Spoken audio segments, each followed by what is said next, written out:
Hola, Hola, Hola, ¿qué tal? soy Meishale Ortiz Quiñones, soy antropóloga forense.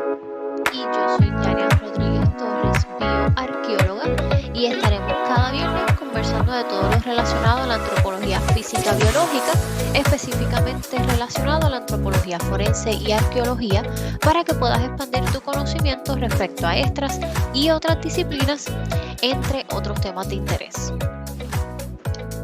Así mismo es, y hemos llegado a otro viernes, lo que implica un nuevo episodio de Hablando de Huesos. Así que en este episodio vamos a hablar de una de las ciencias que sirvió, pero que todavía sirve, ¿verdad?, como herramienta multidisciplinar en la exhumación de fosas de la Guerra Civil y la dictadura franquista y en otras guerras, ¿verdad?, en distintos países de Latinoamérica, y que ha jugado un rol importante en las ciencias forenses. Así es. Antes de empezar y presentar a nuestro invitado de hoy, queremos explicar un poco de esta ciencia que se llama la arqueología forense.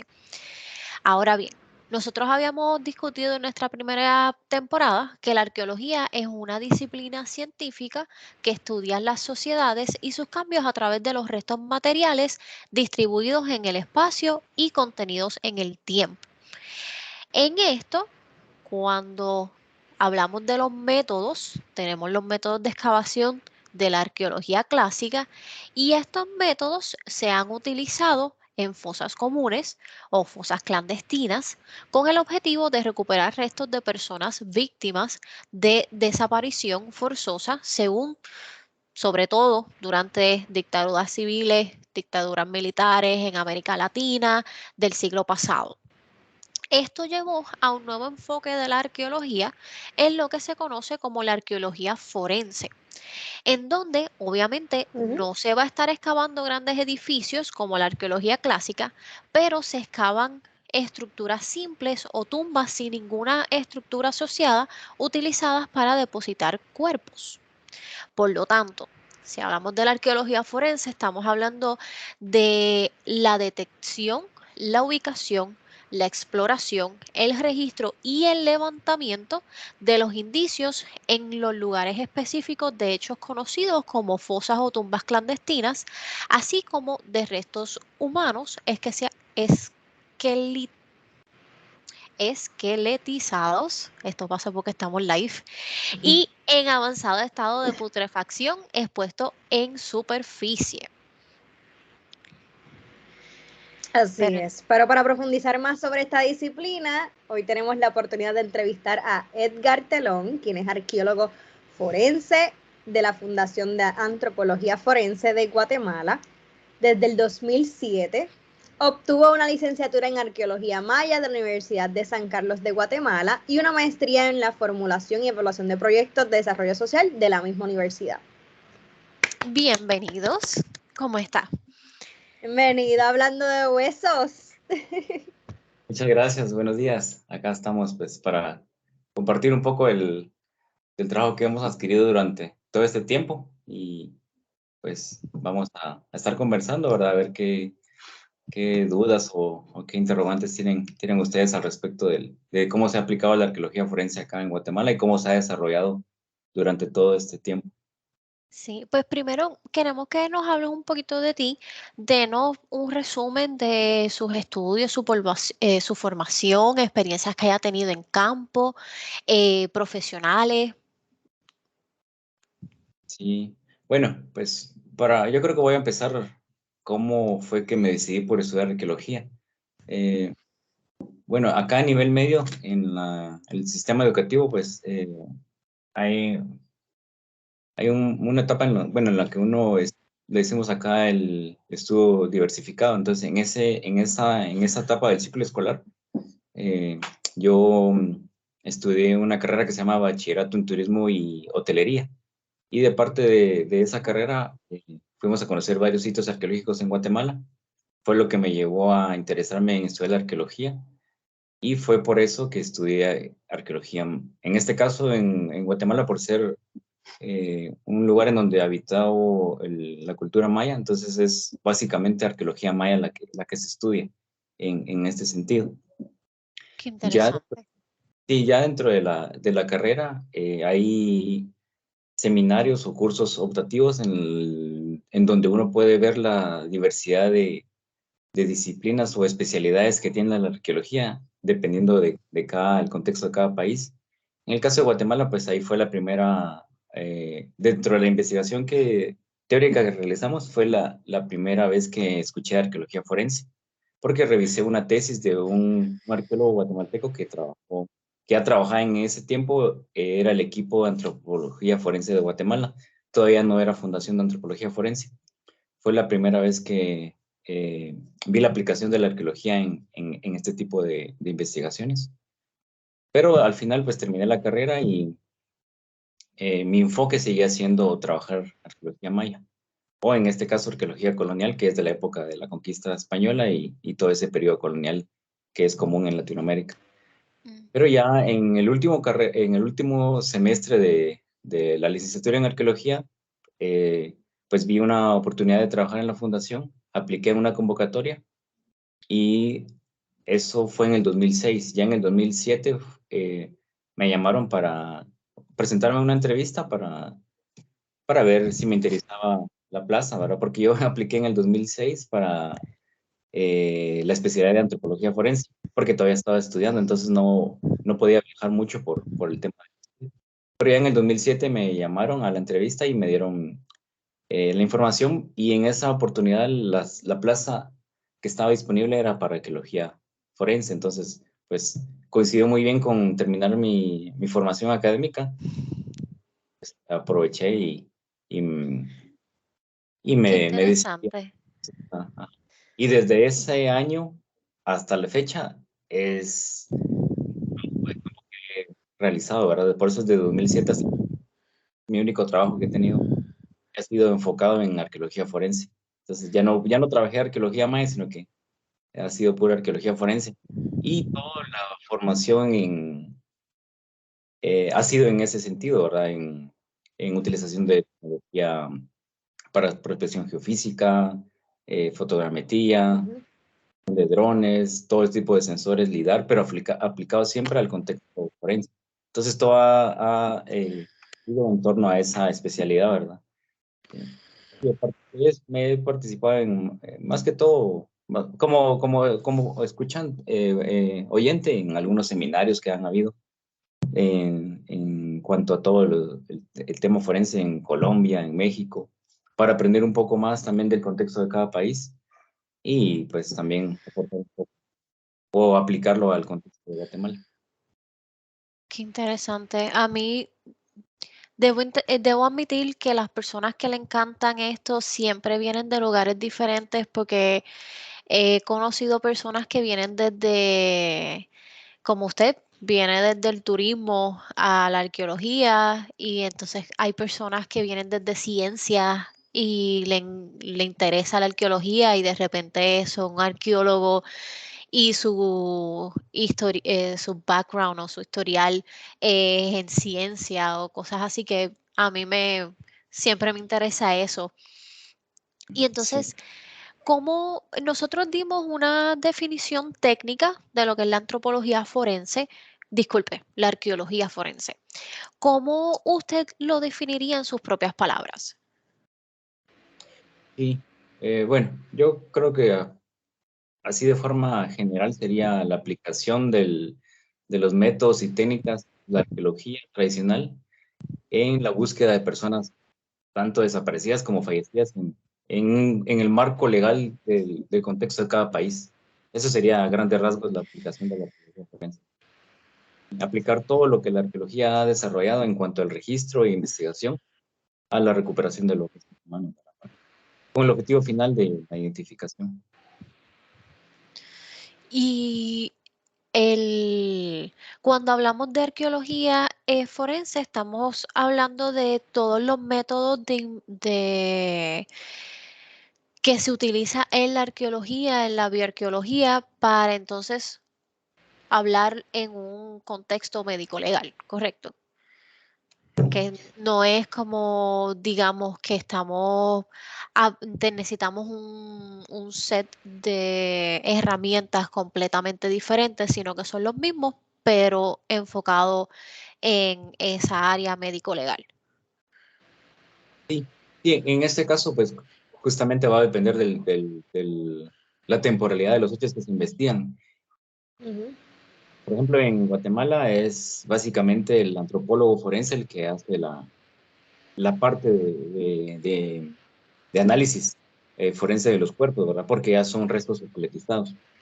En, en cambio, cuando ya hay un proceso de descomposición y el cuerpo está en una etapa de descomposición mixta, se puede decir, o todavía hay tejidos, entonces ya puede intervenir el médico o antropólogo, pero en el caso de Guatemala es el antropólogo el que hace el trabajo médico forense.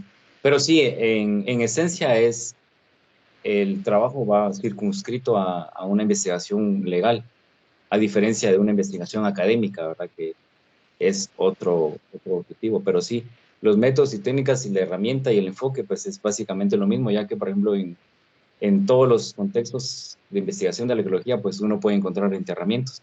En este ujú. caso, trabajando en un enterramiento, solo que lo que uno va a determinar es la conducta o la acción que llevó a este escenario, a la deposición de restos humanos en un contexto ya de un delito. Ese es el enfoque de la arqueología forense.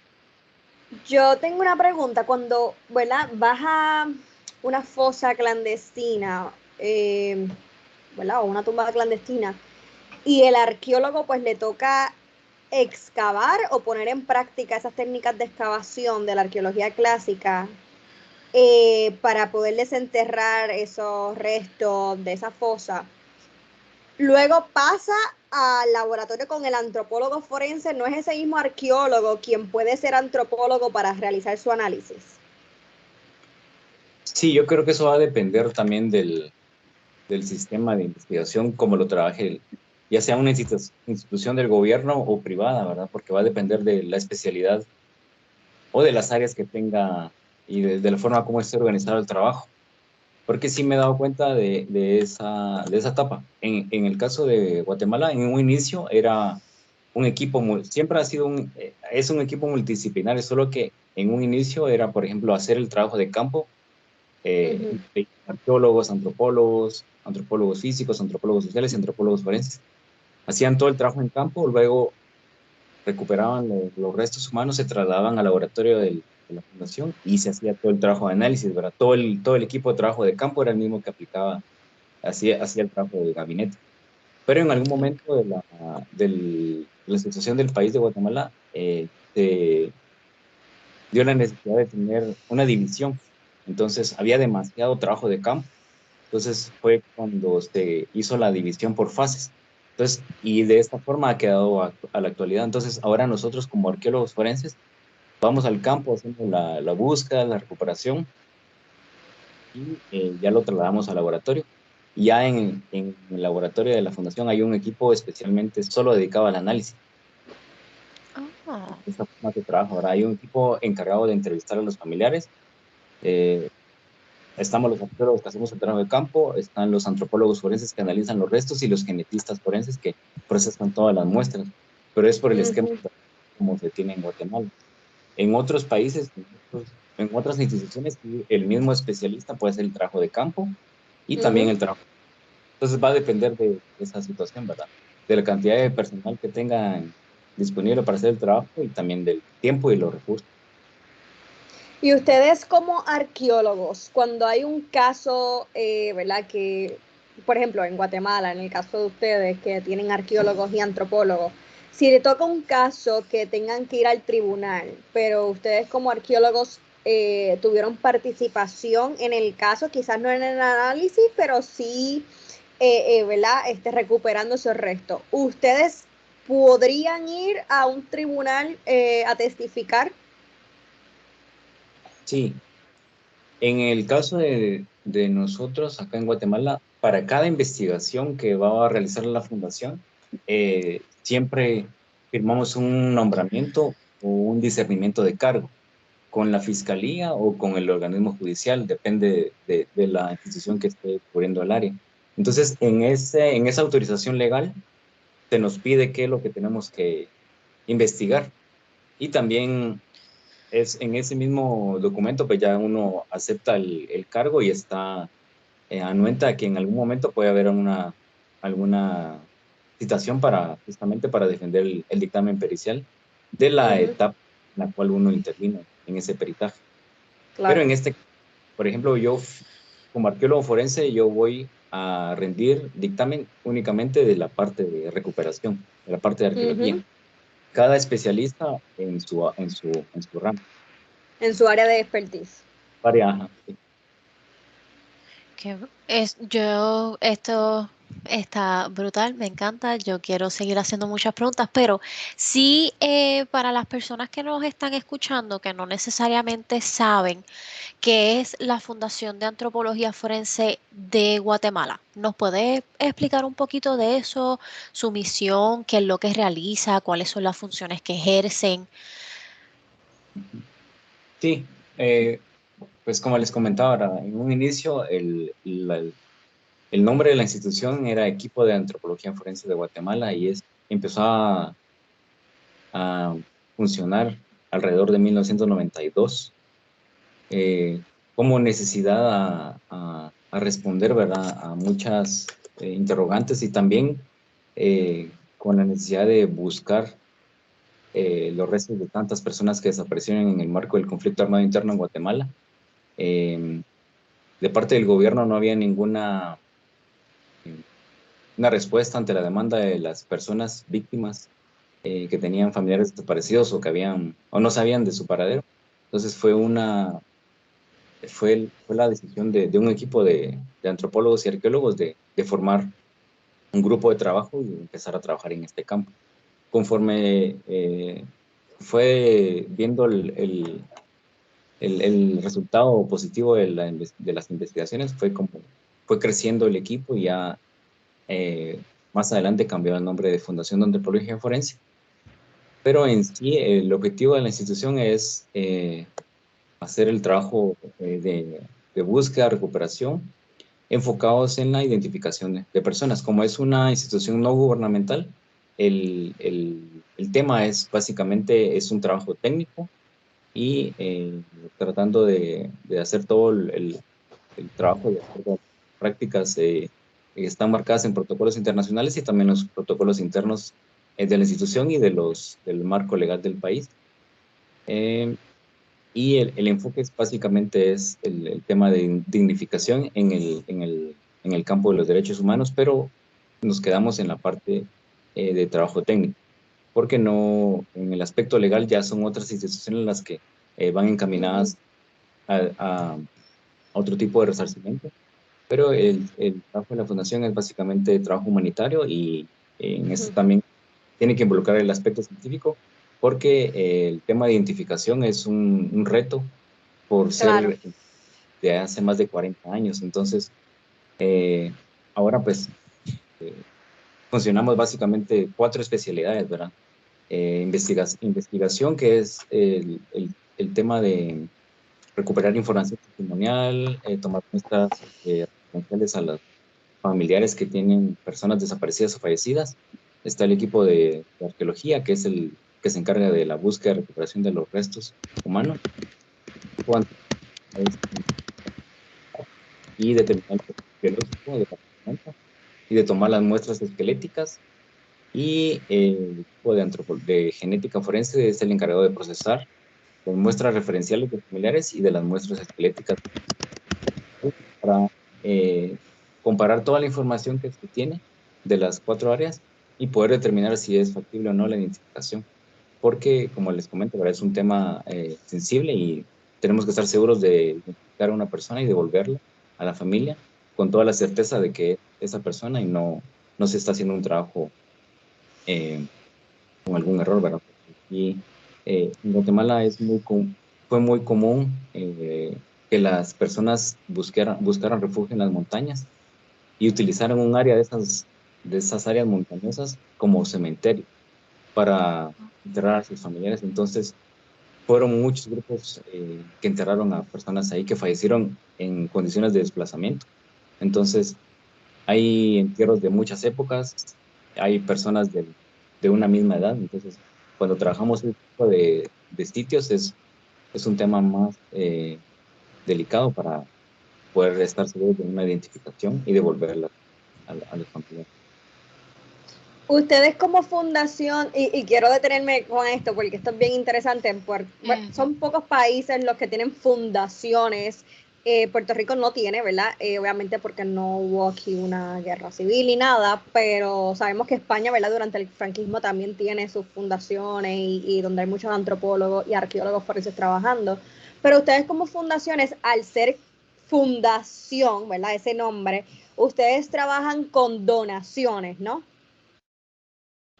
Sí. ¿Cómo es que las mismas familias deben donar o cualquier tipo de comunidad puede donar para poder identificar a estas víctimas de la desaparición forzada? ¿Cómo es que se trabaja estas donaciones a la fundación? Sí, bueno, sí, como les comentaba, ahora, como es una institución no gubernamental, Por no se eso. tiene del Estado. Hay un grupo, bueno, es una dirección que es la encargada de formular y presentar propuestas de proyectos, que son los encargados de buscar este tipo de presupuesto, ¿verdad? De donantes y de instituciones que quieran apoyar el tema de derechos humanos o de justicia transicional. Y ellos son los encargados justamente de toda esa parte financiera.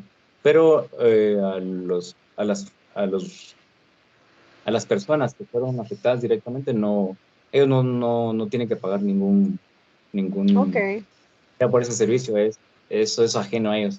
Ellos, las familias, lo que tienen es, el papel de ellos es poner la denuncia en la institución, ya sea en la fiscalía o en el Poder Judicial, y solicitar y ratificar que quieren que se haga esta investigación.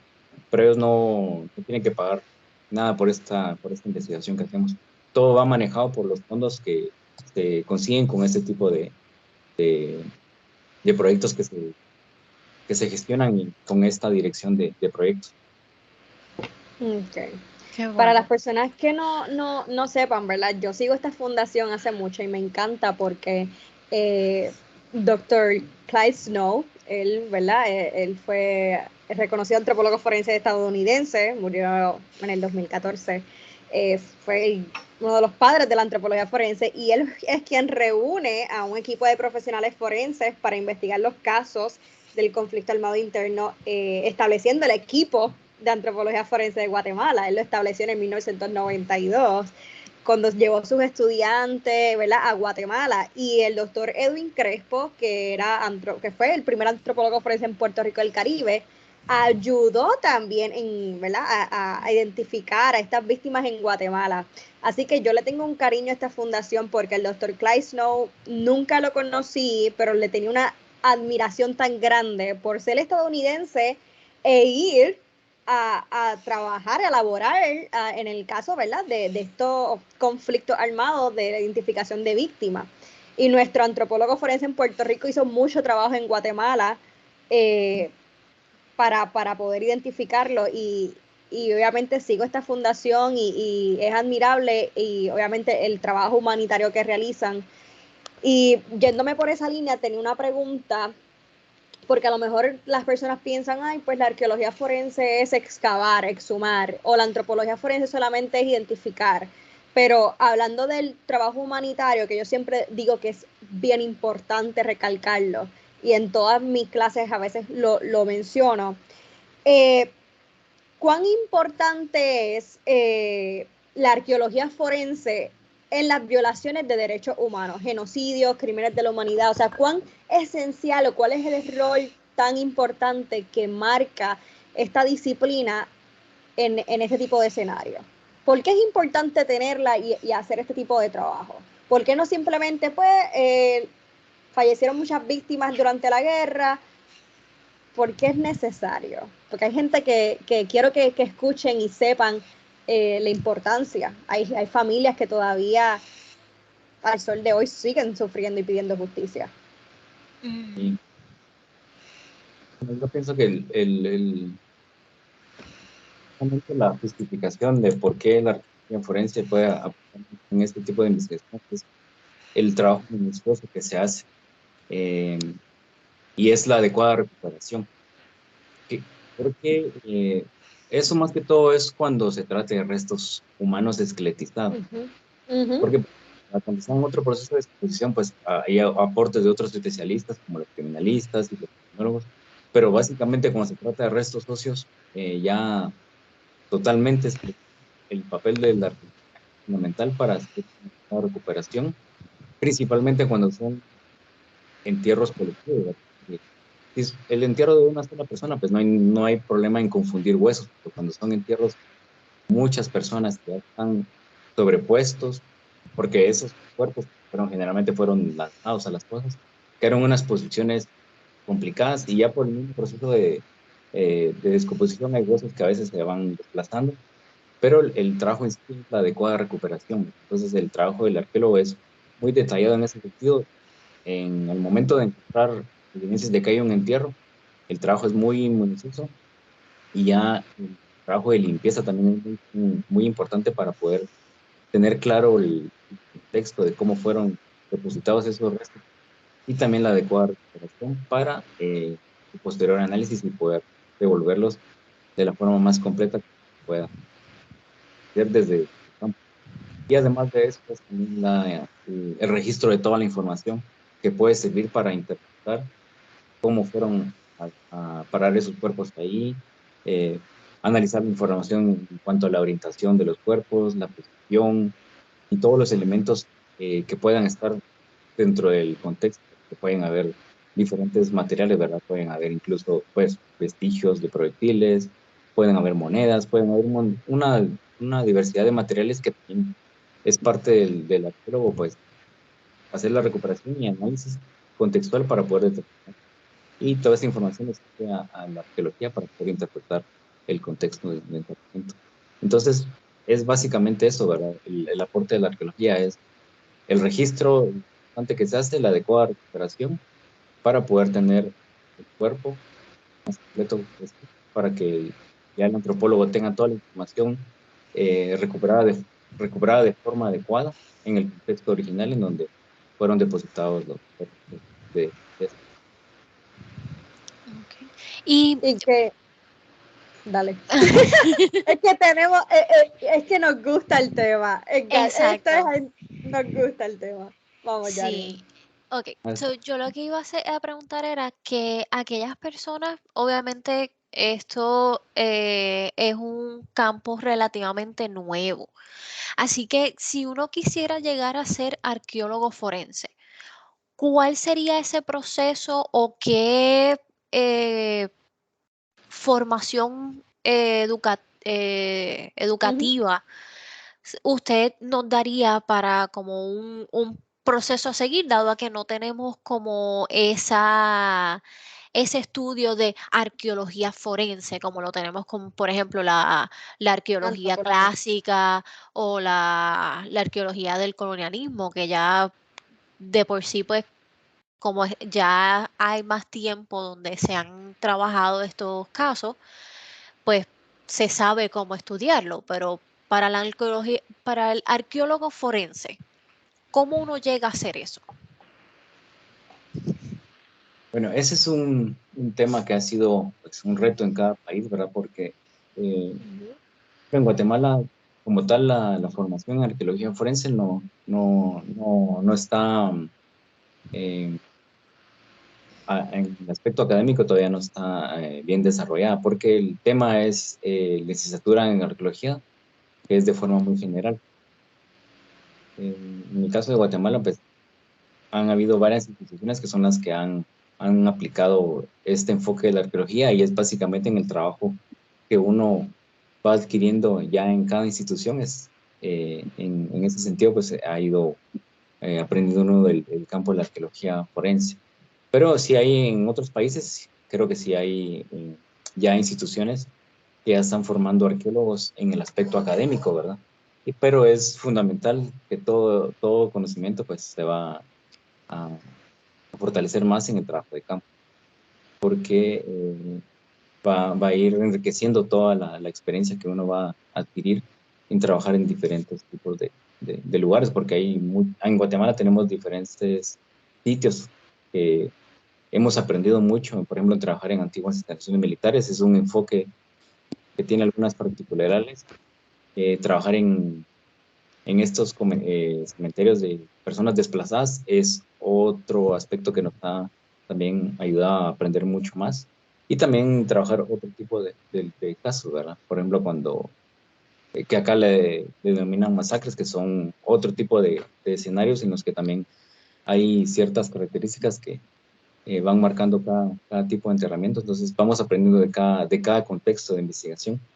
Pero, por ejemplo, en el caso de ustedes, si quieren desarrollar la arqueología forense, creo que sería, aparte de la parte teórica que que pueden eh, encontrar en el caso de Colombia, Argentina, en México, en Guatemala, pues también sería de hacer cuestiones más prácticas, ¿verdad? Pero sí sería de aprovechar y tener toda esa formación que ya se tiene, por ejemplo, en Colombia creo que hay varias, o por lo menos sé de la Universidad del Magdalena, que tiene una especialidad en antropología, y creo que también dentro del pensum incluyen la formación en arqueología forense, pero desconozco que países de América ya tienen especialidades, porque lo que sí hay son maestrías en ciencias forenses, por ejemplo, pero también es muy general.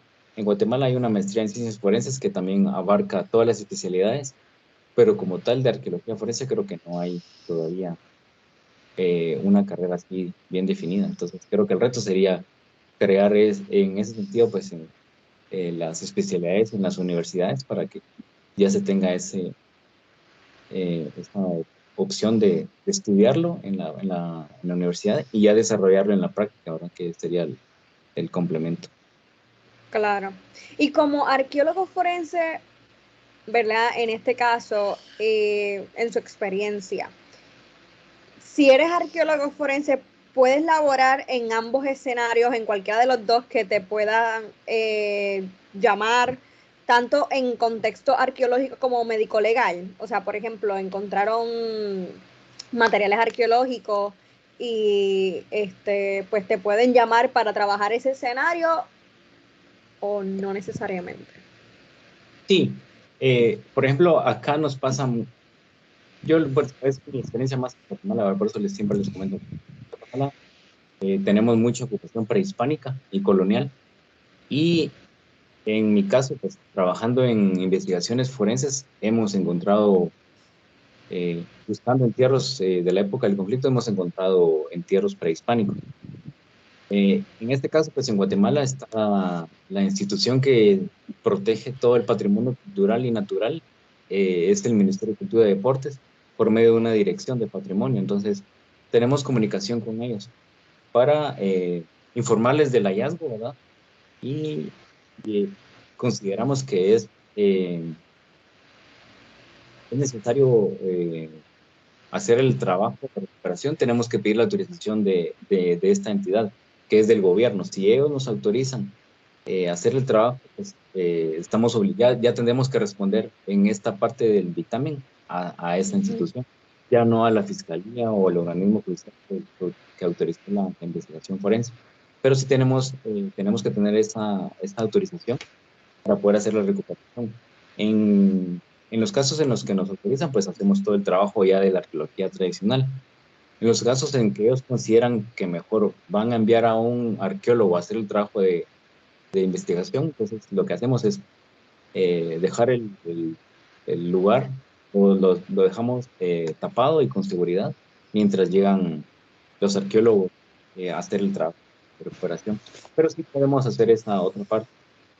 Eso es cuando hemos estado trabajando en investigaciones, pero dentro de mi formación, pues como hay que estar registrado en un colegio, en este caso, aparte de la licenciatura, tengo que estar colegiado en el Colegio de Humanidades y eso me faculta a poder trabajar o hacer algún proyecto de investigación tradicional, dependiendo de que uno tenga la autorización, ¿verdad? Pero sí puedo trabajar en los dos escenarios, pero va a depender también de la autorización que se tenga por cualquier institución, porque todo el trabajo también de arqueología tradicional es autorizado por esta dirección del patrimonio cultural, ¿verdad? Todo el proyecto de investigación va autorizado por esta entidad. Sí, aquí es el Instituto de Cultura, ¿verdad, Yarian? Sí, el Instituto de Cultura Puertorriqueña, Sí, que sí, estoy pero sí, actually. Ellos, es interesante porque ellos tienen se hizo una legislatura donde dice que para cada fase de arqueología tú tienes que tener una educación. Por ejemplo, fase 1, que es lo que sería la investigación de superficie, debes tener un bachillerato, una licenciatura. Mientras empieces a excavar, pues ahí debes tener una maestría o hasta un doctorado. ¿Eso es algo parecido en Guatemala? No, no, Ok, no. En la carrera nos enseñan, pues lo básico, ¿verdad? Pero nos enseñan a hacer todo el trabajo, desde exploración de superficie, métodos y técnicas de excavación, de recuperación, y también tenemos un curso, pues muy general, pero también de antropología física. Entonces, pero sí, ya dentro de la carrera nos enseñan lo básico para poder hacer el trabajo completo. Ya en el trabajo de campo, pues uno, dentro del, en el caso de acá, aparte de los cursos teóricos, tenemos que cumplir 6 prácticas, 4 de campo y 2 de gabinete. Entonces, sí nos facilita un poco tener más experiencia de campo ya para cuando egresemos de la universidad tener una base de la cual partir y ya fortalecer el conocimiento. Pero sí, toda vez estemos graduados acá, podemos hacer el trabajo de investigación de todo lo Completo. completo. que Ok, involucra. qué interesante. Bueno, yo pienso que debería ser así también. Sí, Eh, pero pues Si no, no ya puede. está Ya, así. o bueno, sea, yo prefiero que te digan, pues, por ejemplo, una maestría, en este caso, ¿verdad? En Puerto Rico, como que te pidan uno de dos. Y porque es que a veces, pues, en nuestro caso, pues a veces dejan las fases incompletas. Entonces hiciste una primera fase porque no tienes tu grado completo, ¿verdad? Que es un requisito para hacer el trabajo completo. Entonces se quedó eso a mitad y Dios lo cuide. Entonces, como yo siempre digo, o blanco o negro, no se puede ser gris. No se puede Sí, no se puede estar entre medio. es sí. complicado hacer el trabajo. No, Entonces, o sea, acá creo que lo que marca es la forma de trabajarlo, sí, como dicen acá, es el presupuesto, ¿verdad? Entonces, si por ejemplo no hay mucho presupuesto, Ujú, el ujú. proyecto arqueológico va enfocado en reconocimiento de superficie. Si tuviera presupuesto, de una vez se pide autorización para excavar, pero es el presupuesto el que manda las fases acá. Pero Sí, sí, aquí oh, como también. tal, sí, aquí es parecido eso y dónde vamos a guardar todo lo que se encuentre, que esa es mi otra pelea, Sí. pero es parte de. Entonces, durante tu trayectoria profesional, ¿ha habido alguna situación o algún caso que te haya marcado, que tú varios años más tarde todavía lo sigues pensando o cuando te acuerdas de él dices como que, wow, no, no puedo creer que pasé por esto o que vi esto? sí, bueno, sí son muchos acontecimientos, pero yo creo que en lo personal, lo que más me ha marcado es encontrar cuerpos de niños o Yo bueno, niños iba a decir eso. Sí, en instalaciones militares. Eso es lo que más. Porque he en encontrado cuerpos instalaciones militares. Wow. de Wow. militares donde las peleas fueron pues, masacradas, pero encontrar cosas de niños bueno, en instalaciones militares, en antiguas, eso es lo que más me ha. Sí, que mientras estás limpiando y excavando y te das cuenta que son restos de subadultos, como que Sí, Sí, siempre piensa uno en personas que pasaron cuando uno ve las fracturas, los traumas, aunque ya es en la parte de análisis, pero ya uno ya sabe que es un trauma, pues, pero aunque no lo pueda poner en mi dictamen, solo puedo decir, bueno, esta persona tuvo muchas fracturas, pero sí ver, eh, como dices tú, para estar limpiando y ver el cráneo de un subadulto y a veces ver que tiene traumas, entonces empieza uno a pensar qué pasó a esa persona en ujú, ese lugar. ujú. sí, yo una vez estuve excavando fue un proyecto en California de Jane and John Doe's o personas desconocidas. Y yo me acuerdo que nos estaban dando diferentes lugares donde teníamos que excavar. Y a mí me tocó una fosa que supuestamente iba a ser un adulto varón. Cuando yo vengo y yo empiezo a limpiar, yo lo que encuentro es algo que parece una caja de zapatos, así chiquitita.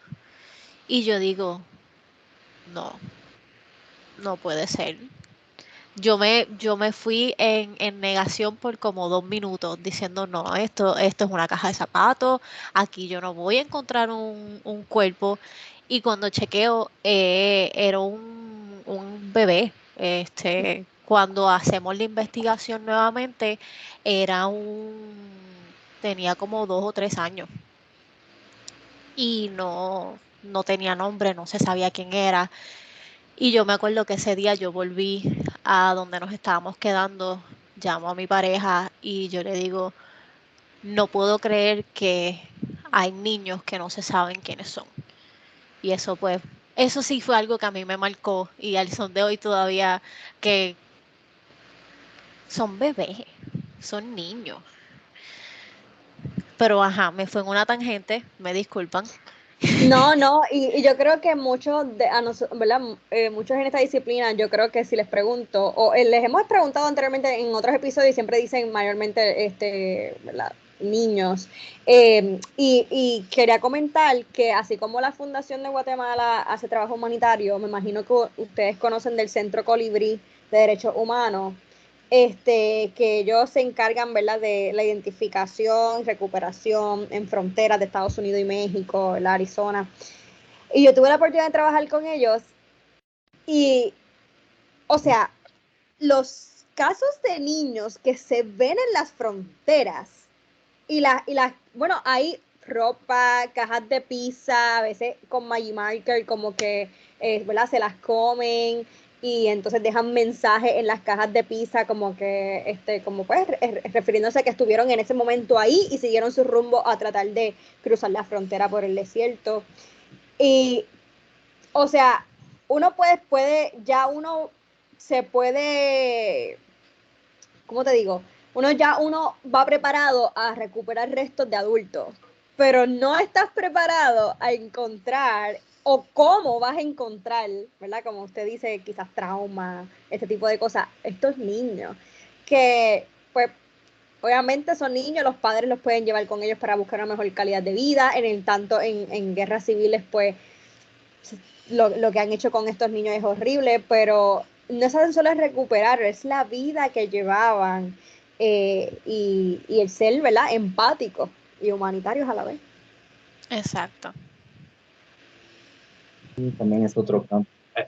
Pues aparte de lo que comentabas, también ahí, bueno, en esa organización hay una colega también de Guatemala, de repente la Okay. conociste, es Monterroso, ¿no? ¿Cuál? A Monterroso, ella estuvo en la fundación y trabaja en esta institución Colibrí. De repente, en algún momento De la conocí. repente no me llega a la mente, pero probablemente haya hablado con ella. Por eso también Sí. el trabajo que ellos realizan. Pero si supieras que obviamente en nuestra preparación como antropólogos o arqueólogos, o sea, sí te hablan del trabajo humanitario, porque no es que no, ¿verdad? No se hable. Pero de hablarlo a verlo son dos cosas bien distintas. Yo le escuchaba toda mi vida hasta que estuve ahí. Cuando yo vi eso, yo no podía creer lo que o sea, porque es que no se habla.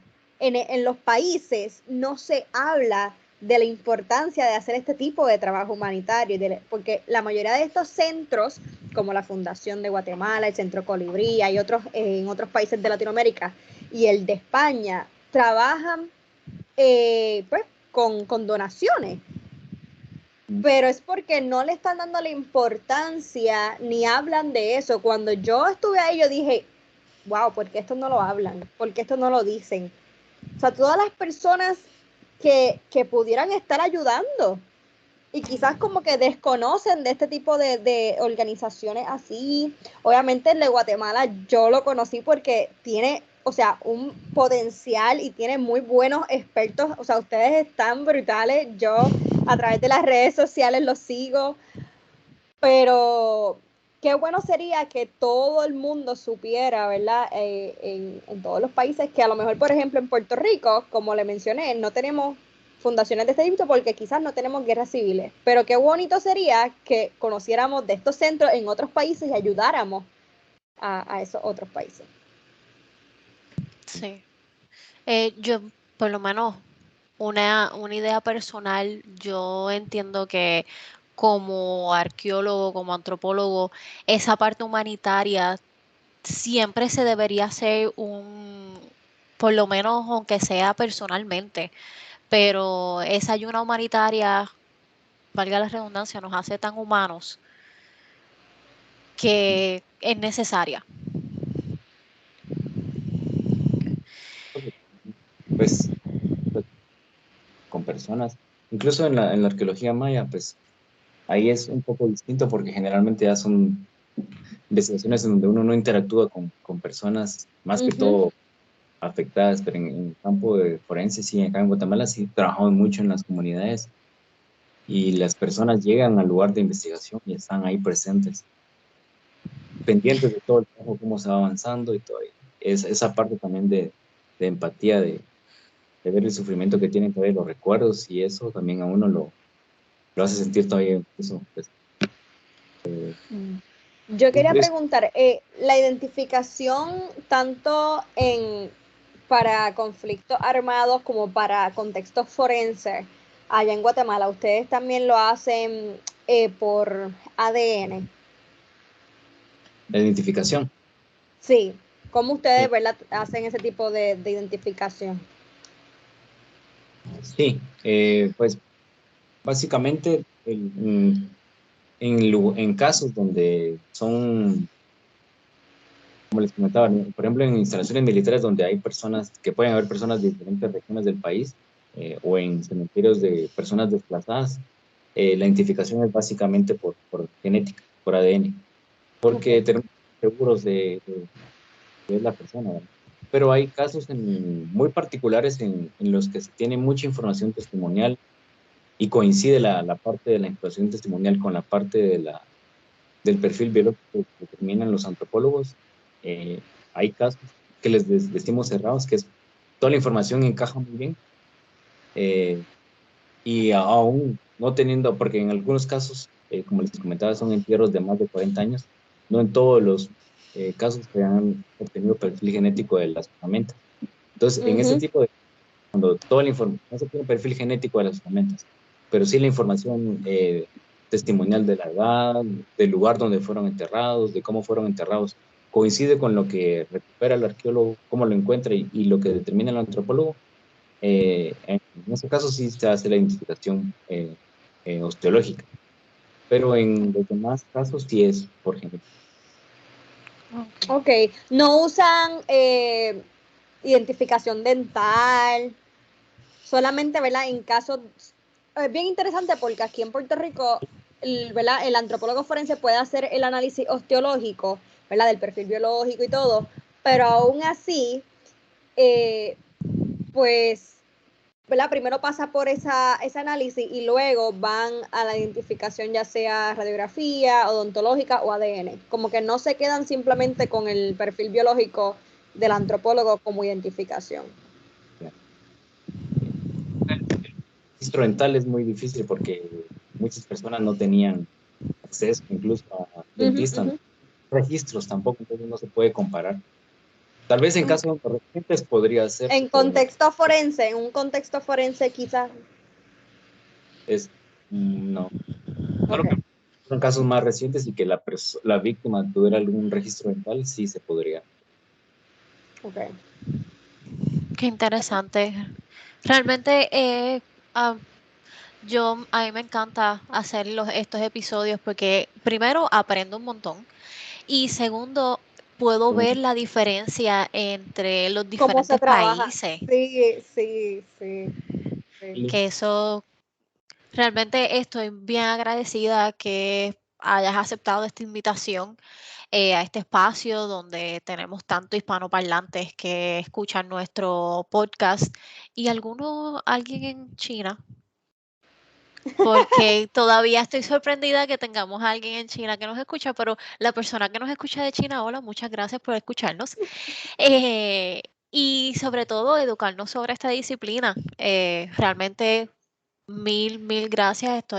Estamos bien agradecidas por tu tiempo. Te deseamos el mayor de los éxitos. Para aquellas personas que nos están escuchando y a lo mejor se quisieran contactar con usted, ¿cómo se podrían contactar? ¿Alguna red social, email, LinkedIn? Y bueno, pues pueden ver la página de la organización y ahí está. Lo vamos a poner en las notas del episodio para que la gente conozca más de la fundación. Exacto. Ya tenemos. ¿Cómo? Tienen también, la cuenta de Instagram, tienen ahí información del trabajo que se realiza, ¿verdad? Tienen en Instagram. Sí, Pues lo vamos a poner también. Ya haríamos. Perfecto. Pues realmente muchas gracias. Gracias.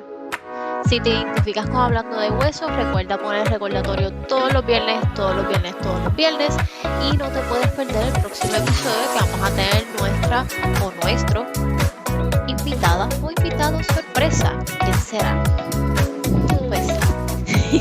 Si hay algún tema que quieras que discutamos por aquí o si tienes preguntas, búscanos y escríbenos a través de nuestras redes sociales, tanto en Facebook como Hablando de Huesos, Instagram, Hablando de Huesos o nuestra página web www.hablandodehuesos.com.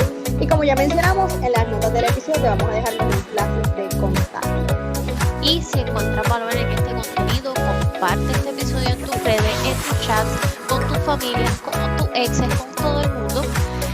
Recuerda darnos tu reseña en Apple Podcast, Spotify, YouTube, en cualquiera de las plataformas que nos escuchas. Y nos vemos el próximo viernes. Hasta la próxima. Bye. Adiós.